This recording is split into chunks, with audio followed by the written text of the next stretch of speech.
Election flashback. Ramanathapuram சட்டமன்ற தொகுதியில் 2011 மனிதநேய மக்கள் கட்சியில் இருந்து எம்.எச். ஜவஹீருல்லா 65,831 வாக்குகள் பெற்று முதலிடம் பெற்றார்.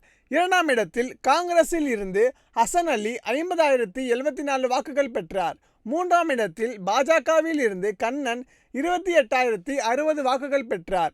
இதேபோல் 2016 அதிமுகவில் இருந்து எம். மணிகண்டன் 89,365 வாக்குகள் பெற்று முதலிடம் பெற்றார். இரண்டாம் இடத்தில் மனிதநேய மக்கள் கட்சியில் இருந்து எம்.எச். ஜவஹீருல்லா 56,143 வாக்குகள் பெற்றார். மூன்றாம் இடத்தில் தேமுதிகவில் இருந்து சிங்கி ஜின்னா 16,353 வாக்குகள் பெற்றார். அதேபோல் 2021 திமுகவில் இருந்து காதர் பாஷா முத்துராமலிங்கம் 1,11,075 வாக்குகள் பெற்று முதலிடம் பெற்றார்.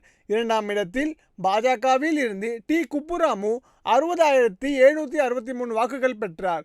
மூன்றாம் இடத்தில் நாம் தமிழர் கட்சியில் இருந்து கே. இளங்கோ 17,062 வாக்குகள் பெற்றார்.